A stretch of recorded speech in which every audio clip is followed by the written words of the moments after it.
আসসালামু আলাইকুম। সবাইকে শুভেচ্ছা জানাচ্ছি। মাসুম মাহবুব দেখছেন ওপেন দ্য ইউটিউব চ্যানেল এবং মাসুম মাহবুব ফেসবুক পেজ। পৃথিবীর যেই প্রান্ত থেকে যারা দেখছেন সবার জন্য শুভকামনা, ভালোবাসা।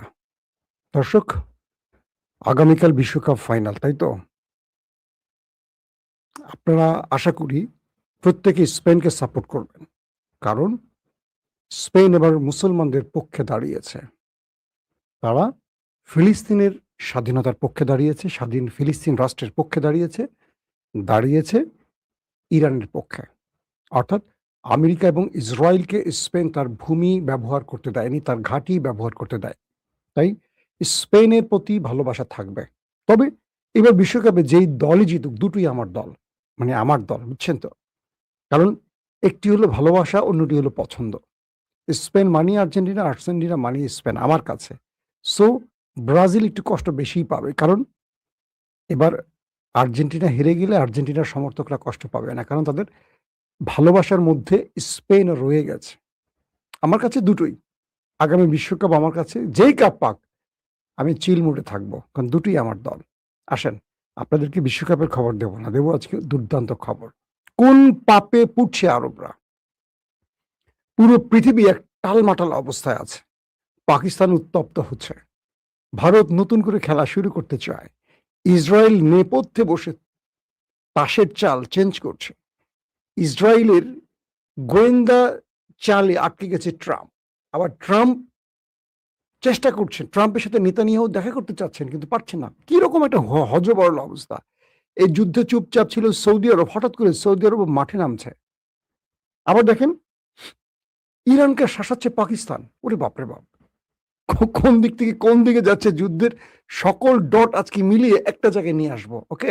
মন দিয়ে শুনবেন আজকের আলোচনাটা। মানে প্রত্যেকটা ক্ষেত্র বিচ্ছিন্ন। এরপর আমি এটাকে সবগুলো ডট কানেক্ট করব, করে এক জায়গায় আনবো।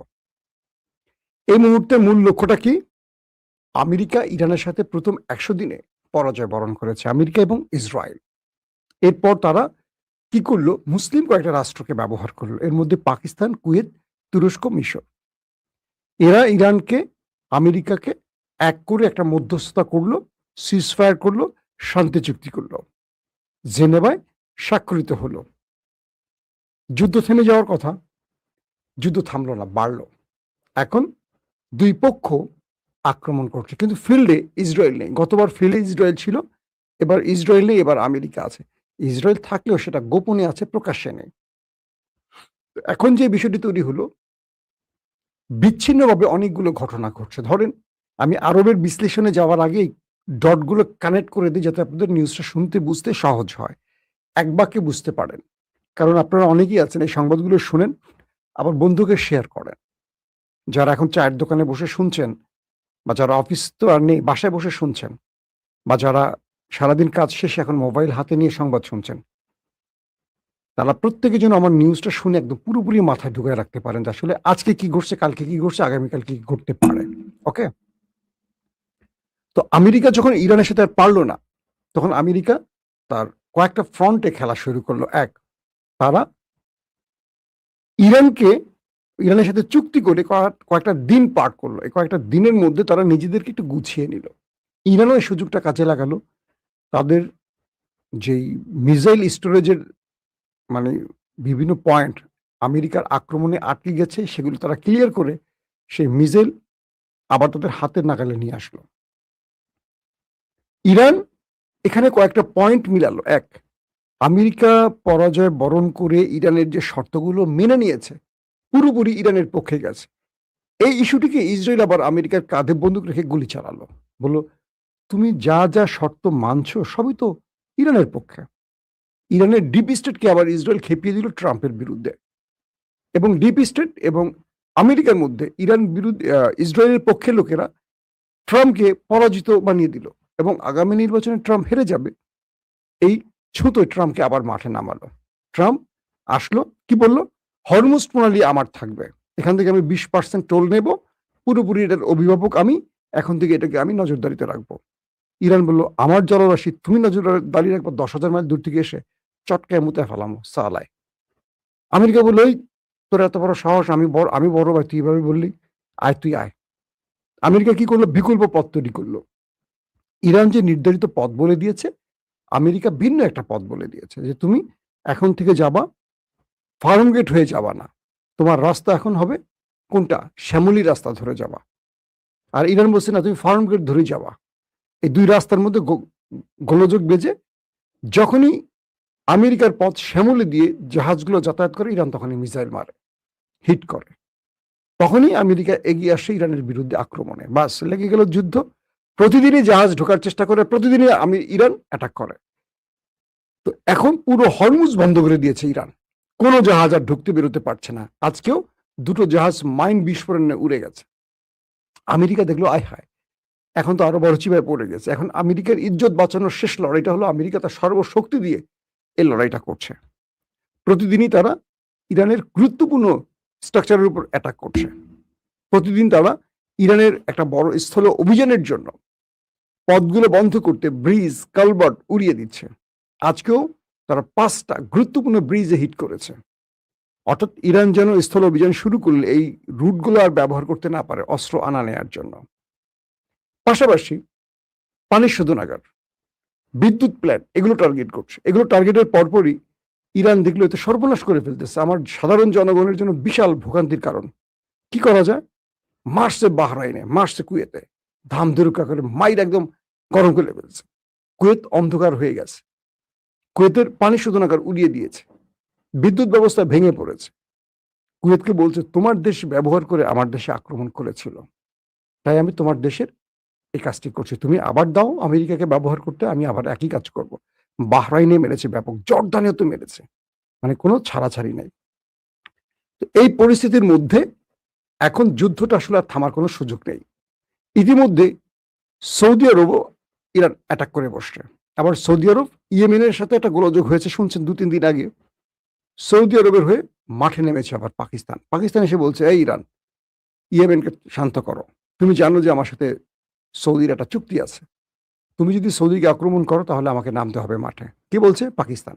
ইরান বলছে তোমার আব্বা আমার সাথে মাঠে লড়াই করছে। পাকিস্তান মানে আসিফ মনির, তোমার আব্বা, তোমার যে আব্বা ডোনাল্ড ট্রাম্প আমার সাথে মাঠে লড়াই করছে। তোমার আব্বা হালে পানি পাচ্ছে না, তুমি বাটা কে? তুমি যতক্ষণ মুসলিম উম্মার পক্ষে দাঁড়াবা, আমি ইরান তোমাকে সাপোর্ট দিব পাকিস্তান। কিন্তু তুমি দেখতে পাচ্ছ তোমার আব্বা সৌদি আরবের ঘাঁটি ব্যবহার করে আমার দেশে আক্রমণ করছে, সৌদি আরবের ভূমি ব্যবহার করে, আকাশ ব্যবহার করে রিফুইলিং ট্যাঙ্কারে তেল দিচ্ছে, তুমি দেখতে পাচ্ছ। আরব আমিরাত তার ঘাঁটি দিচ্ছে, বাকি আরবরা তার ঘাঁটি দিচ্ছে আমার দেশে আক্রমণের জন্য। তুমি আগে তাদেরকে থামতে বলো পাকিস্তান। যদি তুমি তাদের থামতে বলতে না পারো, তুমি তার সাথে কি লাউরা চুক্তি করছো এটা আমার দেখার বিষয় না। কারণ তোমার আরেক আব্বা আমার হাতের মুঠোয় আছে। ইরান বলছে পাকিস্তানকে যে তোমার আরেক আব্বা আমার হাতের মধ্যে আছে, কে জানো? চীন। সৌদি আরব তোমাকে কত বিলিয়ন ডলার দেয়, আর চীন তোমাকে কিভাবে বাঁচিয়ে রেখেছে ভারতের পাশে আমি তো জানি। জাস্ট তোমার আরেক আব্বা আছে না চীন, শি জিনপিং, টেলিফোন করবো, গলা চাপ দিয়ে, অথবা ওই জায়গার মতো ওই যে 2টা থাকে না ঝোলে, চাপ দিয়ে দিবে। একটু অশ্লীল ভাষায় বললাম, পাকিস্তানের পাগলামির জন্য। জাস্ট মাঠে নামাই দেবো ভারতকে। চীনকে বলবো চোখটা বন্ধ করো, আর ভারতকে বলবো ধরো, তোমার আজাদ কাশ্মীরও শেষ, বালুচিস্তানও শেষ, তোমার সীমান্তে ঢুকে পড়বে ইন্ডিয়া, লাফায়ও না। এখন পাকিস্তান বলতেছে আমি তো তোমাকে এইভাবে সিরিয়াসলি বলছি না, তুমি ঠিক তুমি ইয়ে করছো, সন্ধি করছো, চুক্তি করছো সৌদি আরবের সাথে, ফাইন, সৌদি আরব হিট করে তুমি আমার সাথে লড়বে, আসো, তোমার কাছে নিউক্লিয়ার আছে, তারপর আসো। চারদিক থেকে আমার রাষ্ট্রগুলো তোমার সাথে খেলবে, 1 ভারত, 2 আফগানিস্তান, কই যাবা? চীন, চীন চোখ বন্ধ করে রাখবে। কারণ চীন পাকিস্তানের চেয়ে ইরানের স্বার্থ এখানে বেশি দেখতে হবে। কারণ এই হরমুজ বন্ধ হয়ে গেলে চীনের তেল বন্ধ হয়ে যাবে। কারণ ইরানের থেকেই 90% বা 80% তেল একমাত্র ক্রেতা চীন। খেলা অনেক রকম আছে। আসেন মূল আজকে কয়েকটা খবরে যাই, আপনারা মোটামুটি বুঝতে পারছেন। এবার আমি কয়েকটা আলোচনা যাই। আজকে ইরান দাবি করছে এই পর্যন্ত গত 6 জুলাই থেকে দেশটির ভেতরে আমেরিকা যতগুলো অ্যাটাক করেছে, অ্যাটাকে তাদের 50 জন নিহত হয়েছে, ইরানের 500 জনেরও বেশি আহত হয়েছে। পাশাপাশি ইরানের উপপররাষ্ট্রমন্ত্রী কাজেম গারিবাদি বলেছেন মার্কিন আক্রমণের মুখে ইরান সমঝোতা স্মারকের প্রতি তার প্রতিশ্রুতি স্থগিত করেছে। মানে যে চুক্তিটি, ইসলামাবাদ চুক্তিটি হয়েছিল, এটা ইরান পুরোপুরি স্থগিত করে দিয়েছে। এখন আর এই চুক্তির আওতায় নেই। এখন ইরান ফুল ফেজে যুদ্ধ শুরু করবে আমেরিকার সাথে। ইরানের জাতীয় পানি সরবরাহকারী সংস্থা জানিয়েছে রাতভর মার্কিন হামলার পর ইরানের ভেতরে প্রায় 20টি গ্রামে পানি বঞ্চিত 10,000 মানুষ রয়েছে। সবকিছু মিলে ইরান তার যে জবাবগুলো এখন দেয়া শুরু করেছে, এটা খুব ভয়াবহ আকার। মুসলিম দেশ ইরানের টোটাল বক্তব্যটা কি? এখন কুয়েতে ধরেন ব্যাপক আক্রমণ করছে, মার্কিন ঘাঁটিগুলো জ্বলছে, জর্দানের ঘাঁটিগুলো জ্বলছে, বাহরাইনের ঘাঁটিগুলো থেকে এখন আগুন নিভাতে পারছে না। একসাথে 7টি আরবের দেশে ইরান হামলা করছে। এখন প্রশ্ন আসতে পারে না, আরবের দোষটা কোথায়? ইরান একদম সাফ বলে দিয়েছে, দেখো আমার উপর যে হামলাগুলো হচ্ছে কোন দেশ থেকে হচ্ছে? তোমার দেশ থেকে তো হচ্ছে। আরবের দেশগুলো ব্যবহার করে। আমি তো কোনো আরবে অ্যাটাক করতে চাই না বা করিনি কখনো। এখন করছি কেন? তোমার দেশ থেকে আক্রমণ আসছে, সে কে করছে আমার দেখার বিষয় না। তুমি যাদেরকে ঘাঁটি ব্যবহার করতে দিচ্ছ, সেই ঘাঁটি ব্যবহার করে আমার উপর আক্রমণ করছে, আমি পাল্টা জবাব দিচ্ছি, সেখানে জবাব দিচ্ছি। আমি তো এখন কোনো সিভিলিয়ানদের মারছি না। তোমার দেশ থেকে যদি আক্রমণ করে আমার সিভিলিয়ান মারা যায়, আমি তোমার সিভিলিয়ান মেরে ফেলবো। আমি আর আরব আর জুব্বা টুপি দেখবো না, মেরে ফেলবো। যতক্ষণ আমার ইসলাম আমাকে অনুমতি দেবে ততটুকুই আমি করবো। এটা ইরানের বক্তব্য, যেহেতু ইসলামী প্রজাতন্ত্র ইরান। তো ইরানের ভাষ্যমতে সেনাবাহিনী ড্রোন ইরানের আইআরজিসির পক্ষ থেকে যে খবরটি আসে, তারা সেনাবাহিনীর ড্রোন এবং জর্দানের, কুয়েতে, বাহরাইনে মার্কিন যে ঘাঁটিগুলো আছে, এগুলো একটা একটা করে এখন সিরিজ অ্যাটাকে নামছে এবং ধ্বংস করছে। শুক্রবার ইরানের সেনাবাহিনী জানিয়েছে তারা আক্রমণকারী ড্রোন দিয়ে জর্দান ও কুয়েতে অবস্থিত মার্কিন সামরিক স্থাপনাগুলোতে হামলা চালিয়েছে এবং বাহরাইনে মার্কিন 5ম নৌবহরের ঘাঁটি বিস্ফোরণ ঘটিয়ে সেখানে মার্কিন যুক্তরাষ্ট্রের গুরুত্বপূর্ণ সামরিক অস্ত্র ধ্বংস করেছে, অর্থাৎ সামরিক বা যুদ্ধে ব্যবহৃত সরঞ্জাম ধ্বংস করেছে। পাশাপাশি শনিবার একজন ইরানি কর্মকর্তা জানিয়েছে মার্কিন হামলা ইরানের দক্ষিণাঞ্চলীয় হরমোজগান প্রদেশে 116টি টেলিযোগাযোগ টাওয়ার বিকল হয়ে গেছে ইরানের। এতে ল্যান্ডলাইন, মোবাইল ফোন ও ইন্টারনেট পরিষেবা ব্যাহত হচ্ছে। ইরানের তাসনিম নিউজ এজেন্সির বরাত দিয়ে আরেকটি সংবাদ পাওয়া গেছে। তথ্য প্রযুক্তি মহাপরিচালক বলেছেন শুক্রবার রাতে এই হামলা চালানো হয় এবং এতে ট্রাফিক ও ব্যান্ডউইথ ট্রান্সমিশন লাইন ক্ষতিগ্রস্ত হয়েছে ইরানের। পাশাপাশি আরেকটি গুরুত্বপূর্ণ খবর পাওয়া গেছে, সেটা হলো একজন গুরুত্বপূর্ণ ইরানি, যাকে বলা হয় উপপররাষ্ট্রমন্ত্রী কাজেম গারিবাদি, তিনি বলছেন যুক্তরাষ্ট্র তার প্রতিশ্রুতি লঙ্ঘন করার পর তেহরান সাম্প্রতিক একটি সমঝোতা স্মারক তারা পুরোপুরি স্থগিত করেছে। যে চুক্তিটি হয়েছে এটা স্থগিত করে দিয়েছে ইরান, এটার আর কোনো কার্যকারিতা নেই। এখন ফুল ফ্রেমে যুদ্ধ হবে। ইরানের আধা সরকারি সংবাদ সংস্থা ফার্স এজেন্সির মাধ্যমে জানা গেছে যুক্তরাষ্ট্র ইসলামাবাদ সমঝোতা স্মারকের আওতাধীন তার সকল প্রতিশ্রুতি লঙ্ঘন করেছে বলেই ইরান এটিকে স্থগিত করে দিয়েছে। এখন ধরেন ইরান আস্তে আস্তে সকল চুক্তিগুলোকে এড়িয়ে যাওয়ার চেষ্টা করছে। এখন কি দাঁড়াবে এর ফলে? তার মানে বড় ফ্রেমের যুদ্ধ আসে। একদিকে পাকিস্তানের উত্তপ্ত করছে বেলুচিস্তান দিয়ে, আজাদ কাশ্মীর দিয়ে। আজাদ কাশ্মীরে পাকিস্তান সরকারের ভূমিকা যথেষ্ট প্রশংসনীয় নয়। সেনা শাসন চলছে তো পাকিস্তানে, তারা কিছু ভুল সিদ্ধান্ত নিচ্ছে, প্রচুর নেতা গ্রেপ্তার করছে। আর তাই ঠিক বাংলাদেশের অবস্থাটা তৈরি হয়েছে আজাদ কাশ্মীরে, অর্থাৎ একজন শেখ মুজিব তৈরি হয়ে যাচ্ছে সেখানে। তারা প্রয়োজনে পাকিস্তানকে সাহায্য করতে ভারতের সাহায্য নিয়ে বসবে। এটা ভারতকে সুযোগ করে দেওয়ার পেছনে মূল প্রবলেমটা কিন্তু পাকিস্তান সেনাবাহিনীর হবে। এরা সেনাবাহিনী যদি রাজনীতি করতে যায়, যেটা হয়, তো বালুচিস্তানে দীর্ঘদিন ধরে ইন্ডিয়ান এজেন্সি কাজ করছে। যেমন আজকেও প্রায় 25-26 জনকে মেরে ফেলছে পাকিস্তান বালুচিস্তানে, যারা ইন্ডিয়ার মদতপুষ্ট টেররিস্ট, কিন্তু এরা প্রত্যেকেই মুসলিম। এরা ইন্ডিয়ার মদতপুষ্ট টেররিস্ট, যারা একটা স্বাধীন রাষ্ট্রের পরিচয়ের জন্য লড়াই করছে। অথচ স্বাধীন রাষ্ট্রের পরিচয় তারা কার সহযোগিতা নিচ্ছে? ভারতের সহযোগিতা নিচ্ছে, যে ভারত সবচেয়ে বেশি পরাধীন করে রাখছে অনেকগুলো জাতিকে, 7 সিস্টারকে, আর অনেক দেশকে। তো এই যে জিনিসগুলি, এগুলো খুব বিভ্রান্তিকর। আবার দেখেন ইরানের স্থল অভিযানের জন্য যে প্ল্যানটা করে নামছে, কুর্দিদের অস্ত্র দিয়েছে কে? আমেরিকা। ইরান কালকে এবং আজকে কুর্দিদের উপর ব্যাপক অ্যাটাক চালিয়েছে, ভেতরে ঢুকে ড্রোন দিয়ে অ্যাটাক করে আমেরিকা যে অস্ত্র শস্ত্র দিছে কুর্দিদের, মোটামুটি সব সাফা করে দিয়ে আসছে ইরান। কারণ আমেরিকা এখন ইরানে স্থল অভিযানের জন্য কয়েকটা পথ বেছে নিচ্ছে। একদিকে কুর্দিদের খেপাচ্ছে, একদিকে আরব রাষ্ট্রগুলোকে খেপাচ্ছে, একদিকে পাকিস্তানকে খেপাচ্ছে, একদিকে সৌদির সাথে ক্ল্যাশ তৈরি করছে। সবগুলোকে এক করে পাকিস্তান, সৌদি আরব, কুর্দি বা আরব রাষ্ট্র তাদেরকে ইরানের বিরুদ্ধে খেপানোর একটা ব্যবস্থা করছে। কিন্তু ইরান প্রত্যেকটি দেশের সাথে তলে তলে আবার যোগাযোগ রাখছে এই কারণেই, যাতে করে এই মুসলিম দেশগুলো ইরানের বিরুদ্ধে দাঁড়িয়ে না পড়ে। পাশাপাশি মার্কিন যুক্তরাষ্ট্রের এই খবরগুলো আসলে প্রতিদিন আর একভাবে দিতে ভাল লাগে না। প্রতিদিনই দিচ্ছি আপনাদেরকে। কিছু স্পেশাল আলাদা খবর আসলে আমার মনে হয় দেওয়া উচিত। আপনারা কি বলেন? ইরানে হামলা করছে আমেরিকা। ইরান আবার হামলা করছে। প্রতিদিন এই খবরটা দিচ্ছি আমরা। ইরান কি করছে? ওদের ঘাঁটিগুলো টার্গেট করছে। ওরা কি করছে? ওদের সামরিক পোস্টগুলোকে সামরিক স্থাপনাগুলোকে টার্গেট করছে। এই তো। এই খবরগুলো প্রতিদিন দিয়ে আসলে মজা লাগে না। কিন্তু ভেতরের কিছু কারণ আছে, সেই কারণগুলো একটু উল্লেখ করা খুব জরুরি। সময়ের জন্য আমি কিঞ্চিত উল্লেখ করছি। আরবদেরকে ঢাল হিসাবে ব্যবহার করছে আমেরিকা এবং ইসরায়েল। ওই যে বললাম, কোন পাপে পড়ছে সে পাপটা এবার বলি। আরবরা আমেরিকাকে ঘাঁটি দিয়ে এখন নিজেরা বুঝতেছে আমরা অনেক বড় ভুল করেছি। ধরেন কাতার, কুয়েত, জর্দান, তারপর ধরেন বাহরাইন, আরব আমিরাত, সৌদি আরব। এরা কখনো চায় ইরানকে ধ্বংস করতে? চায় না। তারা রাজনৈতিকভাবে মধ্যপ্রাচ্যে ক্ষমতার দম্ভে সৌদি, ইরান দ্বন্দ্ব থাকতেই পারে। কিন্তু ইরানকে এই অঞ্চলে শেষ করে দিলে এই আরব দেশগুলো জানে কালকে খপ করে খেয়ে ফেলবে ইসরায়েল তাদেরকে। তাহলে ভারসাম্য রক্ষা ইরানকেও লাগবে। আবার ইরানকে তাদের উপরে উঠতে দিতে চাচ্ছে না, কারণ ইরানও তাদের জন্য থ্রেট তারা মনে করছে আরবরা। এই জন্য মার্কিন ঘাঁটি রয়েছে এখানে। কিন্তু মার্কিনিরা এখন কি করছে? এই আরব দেশগুলোর কাঁধে ভর করে ইরানে হামলা করছে। ইরান হামলা করছে কোথায়? আরব দেশগুলোতে।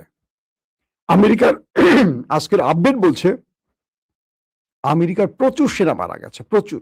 ইরান দাবি করছে যে আমেরিকার প্রচুর সেনা মারা গেছে, ইরান বলছে। এবং তাদের সামরিক অস্ত্র, ড্রোন, মিসাইল স্টোরেজ, মিসাইল, তারপর তাদের যুদ্ধ বিমান, তাদের কি বলে ড্রোন, তাদের প্রতিরক্ষা ব্যবস্থা, আকাশ প্রতিরক্ষা ব্যবস্থা, তাদের রাডার সিস্টেম পর্যাপ্ত পরিমাণ ধ্বংস করছে ইরান আক্রমণের মাধ্যমে। সিরিয়াতে তাদের কমান্ড, যেটাকে বলা হচ্ছে সিরিয়াতে মার্কিন সেনাবাহিনীর যুদ্ধকালীন কমান্ড পজিশন বা কমান্ড সেক্টর, সেখানে হামলা হয়েছে। কমান্ড অ্যান্ড কন্ট্রোল সেন্টার বুঝেন কোনটা? যেখান থেকে পুরো যুদ্ধ কন্ট্রোল করা হয়। অর্থাৎ আমেরিকার সবচেয়ে গুরুত্বপূর্ণ আর্মি অফিসাররা সেখানে ছিলেন, নাম্বার 1। নাম্বার 2, এখানে তাদের সকল টেকনোলজি, প্রতিরক্ষা ব্যবস্থার হেডকোয়ার্টার হয়, সেগুলো ধ্বংস হয়েছে দাবি করা হচ্ছে। তার মানে সিরিয়াতে যে আক্রমণ হয়েছে এটা বড় আক্রমণ হয়েছে। জর্ডানে আমেরিকার অনেক গুরুত্বপূর্ণ সামরিক স্থানগুলোকে ধ্বংস করে ফেলেছে, অনেকগুলো ঘাঁটি আক্রান্ত হয়েছে। কুয়েত, সেখানে একই অবস্থা। তো প্রত্যেকটা আক্রমণ শেষে আরব দিন শেষে দেখলো তাদের কোনো লাভ হচ্ছে না, কারণ আমেরিকা তার শক্তি দিয়ে এই দেশগুলোতে বসে এখন তাদের আর কথা শুনছে না। সৌদি আরব নিষেধ করলেও সৌদি আরবের কথা শুনবে না। কুয়েত, কাতার, জর্ডান, আমেরিকা তাদের গোনার সময় আছে, তাদের ঘাঁটি আছে, সেখান থেকে আক্রমণ চালাচ্ছে। পক্ষান্তরে ইরান আবার আক্রমণ করছে। আপাত দৃষ্টিতে দেখবেন আরব দেশগুলো অনেকে খুশি। কুয়েতে যখন ইরান মারে আমেরিকারকে, তখন কুয়েতিরা স্লোগান তোলে আল্লাহু আকবার। বুঝছেন আপনি? রাষ্ট্র ব্যবস্থায় কে বসে আছে? শেখ হাসিনা বসে আছে, না আব্দুল ফাত্তাহ আল সিসি বসে আছে, না নেতানিয়াহু বসে আছে? এটা গুরুত্বপূর্ণ না। সেই দেশের মানুষ কার পক্ষে আছে? যখন কাতারে মারছে ইরান মিসাইল, মার্কিন ঘাঁটিগুলো লক্ষ্য করে কাতারিরা উৎসব করে, কারণ কাতারিরা জানে ইরান তাদের মারছে না, তাদেরকে মারেও না। মারে কোথায়? আমেরিকার ঘাঁটিকে লক্ষ্য করে। তো এই পরিস্থিতির মধ্যে এই আরব দেশগুলো আতঙ্কে আছে যে কখন সেই দেশের নাগরিকরা সেই দেশের সরকারের বিরুদ্ধে রাস্তায় নেমে পড়ে। একদিকে তাদের উপরে বিস্ফোরা হয়ে গেছে আমেরিকা, ঘাঁটি দিয়ে তারা ভুল করছে, সেই ঘাঁটির অপব্যবহার করে ইরানে হামলা করে ইরানের অ্যাটাক আবার সেই দেশে আসছে।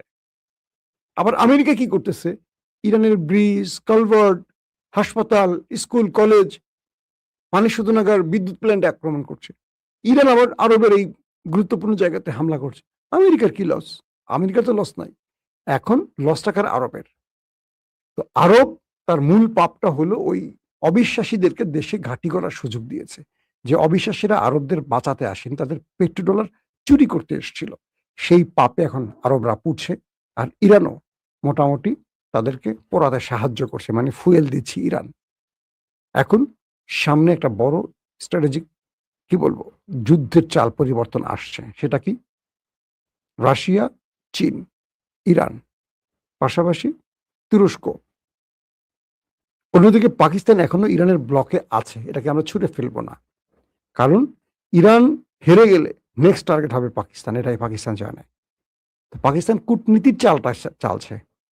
পাকিস্তান চাইবে না এখন ইরানের সাথে বৈরিতা তৈরি করতে, কারণ হুতিরা বলে দিয়েছে, হে পাকিস্তান, বাবুল মন্দাবে তোমার জাহাজ বন্ধ করে দেব তুমি যদি সৌদির পক্ষে দালালি করে আমাদের বিরুদ্ধে দাঁড়াও। তো পাকিস্তান তেল নেবে কি করে? তেলের রাস্তা বন্ধ হয়ে গেলে তো শেষ খেলা। তো সব রকম চালের মধ্যে ইরান তার কূটনীতির মাধ্যমে যে খেলাটা খেলছে, আমার মনে হয় শেষ পর্যন্ত আমেরিকাকে হারতে হবে বা আমেরিকা হারার দিকে যাচ্ছে। হয়তো অনেক মাসুল দিতে হবে ইরানকে, অনেক রক্ত ঝরাতে হবে, অনেক ক্ষতিগ্রস্ত হতে হবে। কিন্তু এখন পর্যন্ত খেলাটা আমার কাছে মনে হচ্ছে ইরানের পক্ষেই আছে। তো কালকে আপনারা কে কোন দল সাপোর্ট করবেন আগে কমেন্ট করে জানায় রাখেন। আমার দল কিন্তু দুইটাই, স্পেন এবং কি বলে আর্জেন্টিনা, ব্রাজিল না। ব্রাজিলের সাপোর্ট করা যায় না, এদের দর্শকদের একটু বেশি বেশি মিষ্টি খাওয়াতে হবে নাকি। আল্লাহ হাফিজ।